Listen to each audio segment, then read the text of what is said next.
ಸರಿ, ಆ ಸಿನಿಮಾದಲ್ಲಿ ಬಹಳ ಮುಖ್ಯವಾಗಿ ಕಾಣಿಸೋದು ಒಂದ್ ಕಡೆ ಮಚ್ಚಾದ್ರೆ ಈ ಕಡೆ ಒಂದು ಪುಸ್ತಕ, ಈ ರಾಮಾಯಣ ಮಹಾಭಾರತ ಅನ್ನೋ ಪುಸ್ತಕಗಳು ನಿಮ್ಮನ್ನ ಅಷ್ಟೊಂದು ಕಾಡಿತ್ತಾ ಅಂತ? ಅದು ನನ್ನನ್ನೆಲ್ಲ ತುಂಬಾ ಜನನ ಕಾಡುತ್ತೆ. ನಿಜ. ಅಂದ್ರೆ ಈಗ ದಿನ ಬೆಳಗ್ಗೆ ಕತೆಗಳಿಂದಾನೇ ಒಬ್ಬ ಕತೆ ಹೇಳ್ಕೊಂಡೆ ಜೀವನ ಸಾಗೋದು. ಸೊ ಅದಕ್ಕೆ ನಮ್ಗೆ ಸ್ಟ್ರಾಂಗ್ ಆಗಿ ನಮ್ಮ ಇಂಡಿಯಾದಲ್ಲಿ ನಮ್ಮ ಇದ್ರಲ್ಲಿ ಉಳಿದಿರೋದು ರಾಮಾಯಣ ಮಹಾಭಾರತ, ಇವೆರಡು ವಿಷಯಗಳು. ಅದರಲ್ಲಿ ಸಾಕಷ್ಟು ಕತೆಗಳಿದೆ. ಸೊ ಅದನ್ನ ಆಸ್ ಇಟ್ ಈಸ್ ಮಾಡದೆ ಅದನ್ನ ಐಡಿಯಲ್ ಆಗಿ ಇಟ್ಕೊಂಡು ಅದನ್ನ ಏನ್ ಮಾಡ್ಬೋದು ಅಂದಾಗ ರಿಯಾಲಿಟಿಗೆ ಪ್ರೆಸೆಂಟ್ಗೆ ತಂದಾಗ ಅದ್ರಲ್ಲೇನೋ ಸ್ವಲ್ಪ ಐಡಲ್ ಟಚ್ ಬಂತು. ಸೊ ಅದು ಸಿಂಕ್ ಆಯ್ತು ಅದು ಆಟೋಮೆಟಿಕಲಿ. ಸರ್, ಈ ಕಪ್ಪಿಗೂ ಈ ಪಾತ್ರಗಳಿಗೂ ಇರುವಂತ ಒಂದು ಸಂಬಂಧ ಏನು ಅಂತ?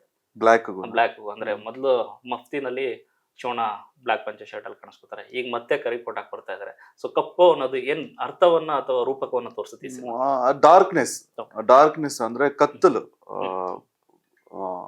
ತುಂಬಾ ಜನರ ಜೀವನದಲ್ಲಿ ಕತ್ತಲು ಕವ್ದಾಗ, ಆ ಕತ್ತಲು ಬಂದಾಗ ಅದನ್ನ ಮೈ ಮೇಲೆ ಹೇಳ್ಕೊಂಡ ಹೀರೋ ಅವ್ರಿಗೆ ಹೆಂಗ್ ಬೆಳಕ್ ಕೊಡ್ತಾನೆ ಅನ್ನೋದು ಕತೆ. ಬೇರೆಯವ್ರಿಗಿರೋ ಕತ್ಲನ್ನೆಲ್ಲ ಮೈ ಮೇಲೆ ಇವನ್ ಹೇಳ್ಕೊಂಡು ಆ ಡಾರ್ಕ್ನೆಸ್ ನ ಇವನ್ ತಗೊಂಡು, ಈಗ ಶಿವ ಹೆಂಗೆ ವಿಷ ಕುಡಿದು ಅಮೃತ ಕೊಡ್ತಾನೋ ಆ ತರ ಕತ್ತಲ್ನ ರಣಗಲ್ ಹೇಳ್ಕೊಂಡು ಬೆಳಕು ಜನರಿಗೆ ಕೊಡ್ತಾನೆ. ಈ ತರದೊಂದು ಐಡಿಯಾ ಹೇಳಿದ್ರೆ ಶಿವಣ್ಣಂಗೆ, ಈ ಥಾಟ್ ಅಲ್ಲಿ ಈ ಪಾತ್ರ ಹಿಂಗಿರುತ್ತೆ, ನಿಮ್ದು ಏನ್ ಬಟ್ಟೆ ಹಾಕೊಳ್ಳೋ ಒಂದು ಕಾಸ್ಟ್ಯೂಮ್ ಒಂದು ಕಪ್ಪಿದೆ, ಅದಕ್ಕೊಂದು ಹಿನ್ನೆಲೆ ಇರುತ್ತೆ ಅಂತ ಹೇಳಿದಾಗ ಏನ್ ಹೇಳುತ್ತೆ? ಅವರು ಅಂದ್ರೆ ತುಂಬಾ ವಿಷಯಗಳು ಡೀಟೇಲ್ ಆಗಿ ಕೇಳಲ್ಲ. ಅಂದ್ರೆ ಒಬ್ಬನ್ನ ಒಂದ್ಸಲಿ ನಂಬಿಟ್ಟಾಗ, ಶಿವಣ್ಣ ಇಲ್ಲಿವರೆಗೂ ನನಗೆ ಫುಲ್ ಸಿನಿಮಾ ತೋರ್ಸು ಅಂತ ಕೇಳಿಲ್ಲ. ಅದು ಅವ್ರ ಗ್ರೇಟ್ನೆಸ್. ಹಂಗಂತೇಳಿ ನಾವು ಬೇಜವಾಬ್ದಾರಿತನದಿಂದ ಕೆಲಸನೂ ಮಾಡ್ಬಾರ್ದು. ಅಷ್ಟು ದೊಡ್ಡ ಸ್ಟಾರ್ ನಮ್ಮನ್ನ ನಂಬಿ ಬಿಟ್ಟಿದ್ದಾರೆ ಅಂದಾಗ ನಾವು ತುಂಬಾ ಹತ್ರ ಇಟ್ಕೊಂಡು ಕೆಲ್ಸಕ್ಕೆ ಭಯ ಒಳಗಡೆ ಇಟ್ಕೊಂಡು ಕೆಲಸ ಮಾಡ್ಬೇಕು. ಸೊ ಆಟೋಮೆಟಿಕ್ ಆಗಿ ನಾಟ್ ಓನ್ಲಿ ಬ್ಲಾಕ್ ಡ್ರೆಸ್, ಅದ್ರಲ್ಲಿ ರಾಮಾಯಣ ಹೆಂಗ್ ಬಂತು, ಕೈಗೆ ಮಚ್ಚೆ ಹೆಂಗ್ ಬಂತು, ಆ ಚೇರ್ಗೆ ಒಂದು ಬ್ಯಾಕ್ ಡ್ರಾಪ್, ಪ್ರತಿಯೊಂದಕ್ಕೂ ಒಂದು ಹಿನ್ನೆಲೆ ಇದೆ. ಈಗ ನೀವು ಬೈರತಿ ರಣಗಲ್ ಮಫ್ತಿಯಲ್ಲಿರೋ ಟೂ ಮೆನಿ ಕ್ವಶನ್ಸ್ ಗೆ ಆನ್ಸರೇ ಬೈರತಿ ರಣಗಲ್. ಸರ್, ಈ ಡಸ್ಟ್, ಧೂಳು, ಗಣಿ ಅನ್ನೋದನ್ನ ಸಾಕಷ್ಟು ನೋಡಿದ್ದೀವಿ. ಒಂದಷ್ಟು ನೈಜ ಘಟನೆಗಳಲ್ಲಿ ಸಾಕಷ್ಟು ದೊಡ್ಡ ಸುದ್ದಿ ಆಗಿದೆ. ಆನಂತರದಲ್ಲಿ ಅಪ್ಪು ಸರ್ ಮಾಡಿದಂಥ ಪೃಥ್ವಿ ಸಿನಿಮಾ ತುಂಬಾ ದೊಡ್ಡ ಬದಲಾವಣೆ ಮಾಡಿದಂಥ ಸಿನಿಮಾ. ಸೊ ನರ್ತನ್ ಅವರ ಕತೆ ಅಥವಾ ಈ ಸಿನಿಮಾ ಮೂಲಕ ಈ ತರದೊಂದು ಕ್ಯಾರೆಕ್ಟರ್ ನಮ್ಮ ಸಮಾಜಕ್ಕೊಬ್ಬ ಬೇಕು ರಣಗಲ್ ಅಂತ ಪಾತ್ರ ಅನ್ಸಿತ್ತ ಸರ್ ಅಂತ? ಆತರ ಏನಿಲ್ಲ. ಅಂದ್ರೆ ನಾನು ಹೇಳೋದು, ಈಗ ಎನಿ ಸ್ಟೋರಿ, ಎನಿ ಸಿನಿಮಾ ಒಂದ್ ಇನ್ಸ್ಪಿರೇಷನ್ ಅಂತ ಇರುತ್ತೆ. ಅದು ಒಂದು ಪಾತ್ರ ಆಗ್ಬೋದು, ಒಂದ್ ಜಾಗ ಆಗ್ಬೋದು, ಒಂದ್ ಶಾರ್ಟ್ ಆಗ್ಬೋದು, ಒಂದ್ ಎಲಿಮೆಂಟ್ ಆಗ್ಬೋದು. ಈಗ ನನ್ಗೆ ಈ ಜಾಗ ನೋಡಿದ ತಕ್ಷಣ ಏನೋ ಅನಿಸುತ್ತೆ, ಈ ಜಾಗದಲ್ಲಿ ಏನೋ ಒಂದು ಬರಿಬೇಕು ಅಂತ. ಸೊ ನನ್ಗೆ ಆತರ ಅನ್ಸಿದ್ದು ಬಳ್ಳಾರಿಗೆ ಹೋದಾಗ.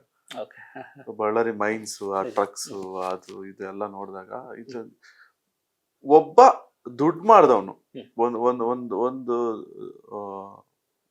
ಸಾಮ್ರಾಜ್ಯ ಕಟ್ಟದವನು, ಆ ಸಾಮ್ರಾಜ್ಯ ತನ್ಗೋಸ್ಕರ ಅಲ್ದೆ ಜನರಿಗೋಸ್ಕರ ಕಟ್ಟದ ಹೆಂಗಿರುತ್ತೆ. ಸೊ ಅದು ಯಾಕೆ ಕಟ್ತಾನೆ, ಜನ ಏನ್ ಪ್ರಾಬ್ಲಮ್ ಅಲ್ಲಿ ಇರ್ತಾರೆ, ಯಾಕೆ ಈ ಲೆವೆಲ್ ಬೆಳಿಬೇಕಾಗತ್ತೆ ಅಂತ. ಸೊ ಆಟೋಮೆಟಿಕ್ ಆಗಿ ಅನಿಸ್ದಾಗ ಆತರ ಹುಟ್ಕೊಂಡಿದ್ದೆ ಬೈರತಿ ರಣಗಲ್ ಆಗ್ಲಿ, ಮಫ್ತಿ ಆಗ್ಲಿ ಎಲ್ಲ. ಇಂತರ ಪರಿಸ್ಥಿತಿಗಳನ್ನೆಲ್ಲ ನೋಡಿದಿರ ಸರ್ ಅಂತ ಅಂದ್ಬಿಟ್ಟು? ಅಂದ್ರೆ ನಮ್ಮ ಸುತ್ತಮುತ್ತ ನಡೆದಿರುವಂತ ಸಾಕಷ್ಟು ಘಟನೆಗಳಿರುತ್ತೆ. ಅಂದ್ರೆ ಮಕ್ಕಳಾಗ್ಲಿ, ಹೆಣ್ಮಕ್ಳಿಗಾಗ್ಲಿ, ಅಥವಾ ಇಡೀ ಸಮಾಜ ನೊಂದಿರುವಂತ ಸಂದರ್ಭಗಳು, ಅದೆಲ್ಲವೂ ಕೂಡ ನಿಮ್ಗೆ ಅಂದ್ರೆ ಎಲ್ಲೋ ಒಂದ್ ಕಡೆ ಈ ತರದೊಂದು ಸಿನಿಮಾ ಮಾಡ್ಬೇಕು, ಸಿನಿಮಾ ಮಾಡಿ ಗೆಲ್ಬೇಕು ಅಂತ ಅನ್ಸಿತಾ ಅಂತ ನಿಮ್ಮ ಸುತ್ತಮುತ್ತ ನಡೆದಂತ?